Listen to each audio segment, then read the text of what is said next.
All right, everybody, welcome. Doug McKay on the 20th. We're going to do a video tonight on Tuesday.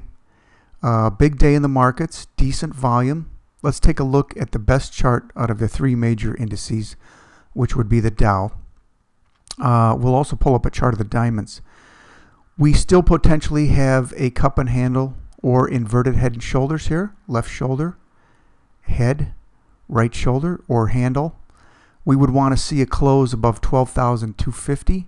Today we closed at 12,103. We did say on the radio that 12,000 was decent support. We definitely wanted to see the diamonds or the Dow hold 11,750, which yesterday the low print intraday was 11,735 to close at 11,766. All right.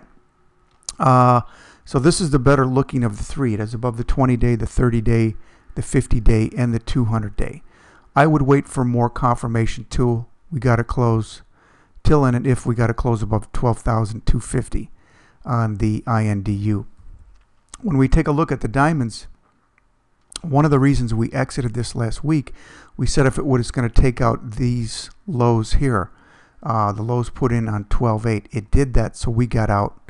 The main reason for that is we thought it would come back down and fill this gap once it took out these lows. It looks like it has when you first look at it, but to the penny it has not. The high that was put in on 11/29 was 116.18. The low that was put in yesterday was 117.05. Again, it doesn't mean that the gap has to be filled in its entirety. But we would just as soon wait till we got confirmation and a close above 12,250 on the Dow. Let's take a look at the NASDAQ. COMPQ. Still capped by the 50-day moving average. For the bulls, above 2,600, which is kind of our line in the sand in the NAS, but still below the 50-day moving average, let alone the 200-day moving average.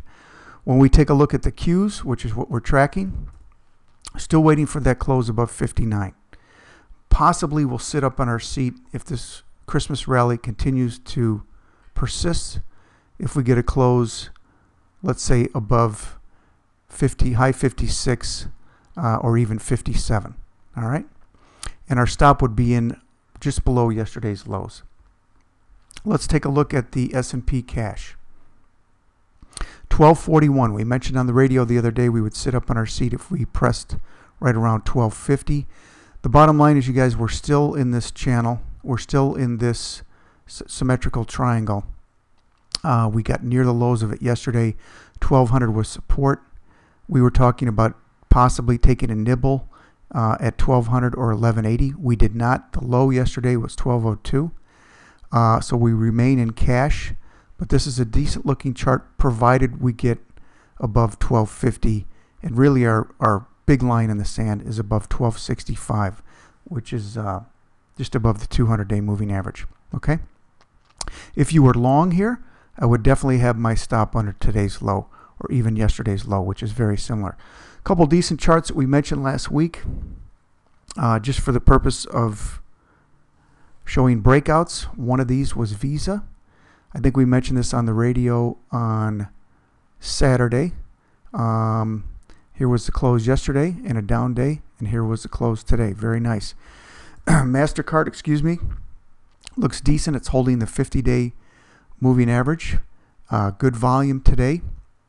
Again, this is one I would have a stop pretty close under yesterday's low.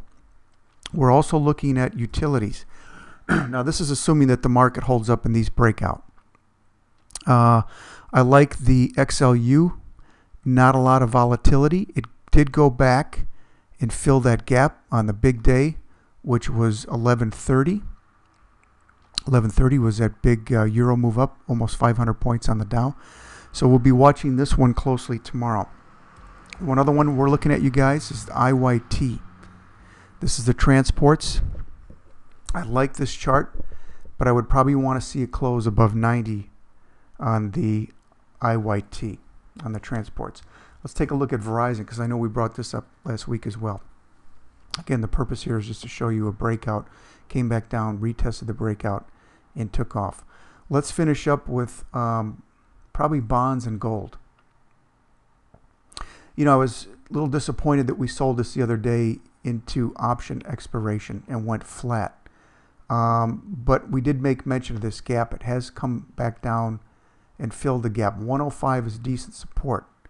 So even though we're going to be going long XLU if it breaks out and IYT, I'm still going to keep an eye on the IEF and also the AGG. All right, still holding up even though equities have had a decent bounce here. All right, you guys, that's it. Doug McKay, antiwallstreetguy.com on the 20th. I'll see you again with video on Friday, and then we'll have some still charts up until then. Have a good night. Thanks.